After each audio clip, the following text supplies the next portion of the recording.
한국은 앞으로 전개될 식량 위기에 대해 준비가 되어 있을까요? 지금 한국의 음식이 풍족하기에 식량 위기도 잘 극복할 것이라 생각한다면 크나큰 오산입니다.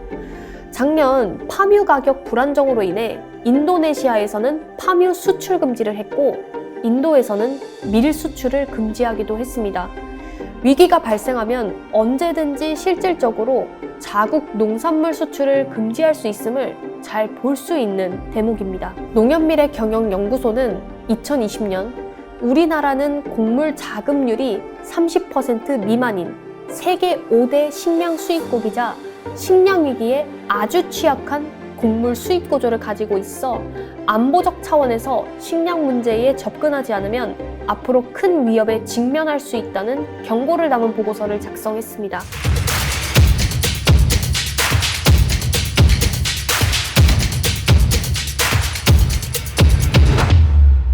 2020년 발생한 코로나로 인해 세계 산업 전반에 걸쳐 사업장이 폐쇄되었습니다. 이로 인해 선진국, 후진국을 가리지 않고 글로벌 경제는 급속도의 하락 국면을 맞이했습니다. 특히 물류 대란을 걱정했던 몇몇 국가들의 경우 생필품 사재기를 해 큰 어려움을 겪기도 했습니다. 이후 각 나라는 백신 접종을 독려하고 전방위적인 방역 정책을 세워 팬데믹을 극복하고자 적극적인 노력을 기울였습니다. 그 결과 세계 경제는 팬데믹 충격에서 점차 벗어나기 시작했습니다. 그러나 2022년 초 발생한 러시아의 우크라이나 침공은 겨우 회복되어가는 세계 경제에 찬물을 끼얹고 말았습니다. 자원과 물류 가격의 급등으로 원자재를 포함하여 수입되는 모든 물품의 가격이 천정부지로 치솟았고 특히 밀가루나 빵 가격이 급등해 빵플레이션, 밀크플레이션이라는 말이 나올 정도였습니다. 대부분의 경제 활동이 대외 무역을 기반으로 이루어지는 한국의 경우 다른 어떤 나라보다도 더 큰 위기에 직면하게 된 것입니다. 대기업이든 중소기업이든 비상경제체제의 필요성을 말하며 대책 마련을 위해 분주하게 움직였고 더불어 서비스업에 종사하는 자영업자들은 지금까지도 그 피해를 고스란히 받고 있는 실정입니다.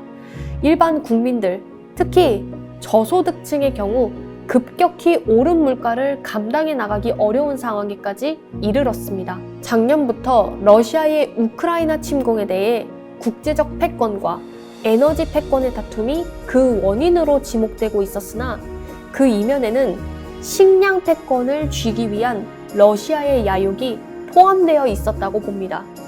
전쟁 전까지 우크라이나가 전 세계 밀 시장의 34.1%, 보리는 26.8%, 옥수수는 17.4%, 해바라기 씨유는 무려 72.7%를 차지하고 있었기 때문입니다. 우크라이나는 유럽의 식량 창고로 불릴 만큼 대표적인 곡창지대입니다. 전쟁 전까지 우크라이나의 밀 생산은 세계 7위로 생산량의 상당 부분을 중동에 수출하고 있었습니다. 그런데 우크라이나의 농토 및 식량 인프라가 러시아의 집중 포격으로 상당 부분 초토화되었습니다. 이와 더불어 러시아는 자신들의 곡물을 수출하지 않겠다고 해 자국 식량의 무기화를 공표하기도 했습니다. 이러한 일련의 사태는 중동 나라들의 식량 가격 상승의 직격탄이 되어 그 피해를 고스란히 받기도 하였습니다. 이처럼 코로나19 팬데믹과 전쟁 이후 글로벌 공급망의 붕괴로 인한 곡물 생산국들의 수출 금지 조치가 내려졌고 설상가상으로 기후변화까지 겹쳐 전 세계의 곡물 공급량은 계속 불안정한 상태를 보이고 있습니다. 특히 우리의 주식이기도 한 쌀은 전 세계적으로 20년 만에 쌀 부족이라는 어려운 상황을 겪고 있습니다. 세계적인 신용평가 회사인 피치의 자회사인 피치솔루션은 2023년 올해 전 세계가 20년 만에 가장 심각한 쌀 부족 사태를 경험하고 특히 세계 쌀의 90%를 소비하는 아시아 태평양 지역의 쌀 가격은 2024년까지 최고 수준을 유지할 것으로 예상한다고 밝혔습니다.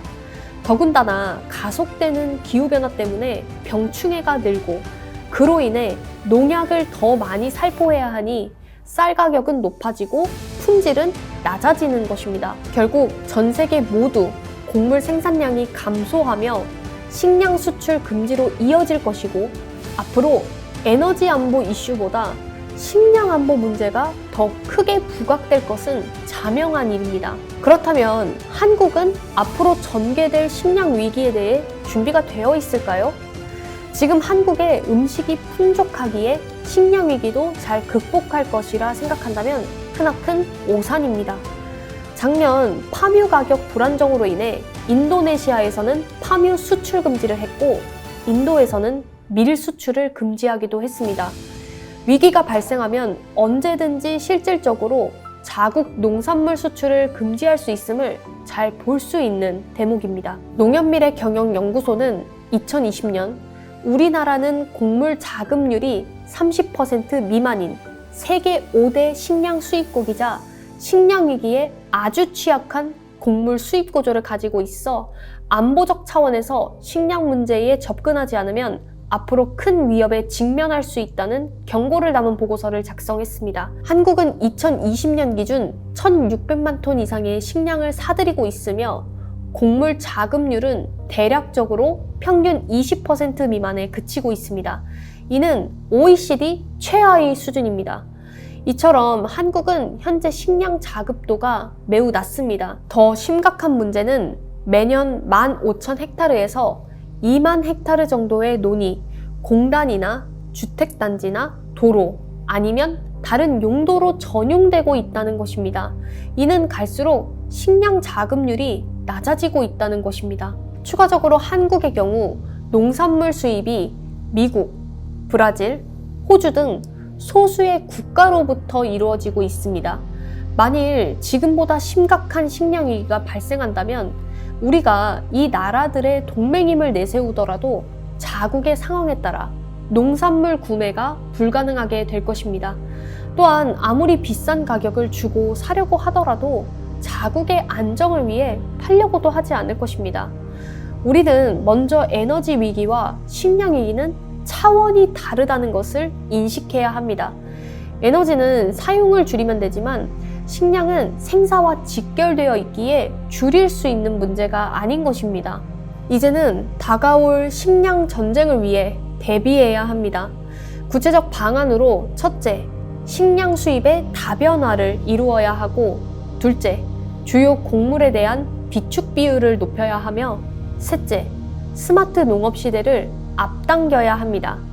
스마트 농법은 지정된 공간에 다층 선반을 이용해 식물을 재배하는 수직농법 등을 통해 면적 대비 작물 생산량을 극대화하는 것입니다.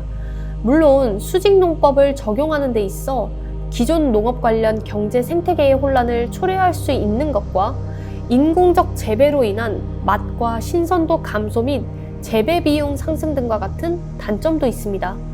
그러나 단점이 있다 하여 수직농법의 개발과 연구를 포기한다면 머지않은 식량 전쟁으로 인한 피해를 두 손 놓고 당할 수밖에 없을 것입니다. 윤석열 정부가 북한 도발과 같은 과거형 전쟁에만 열중할 것이 아니라 다가오는 전쟁에 대비해야 합니다.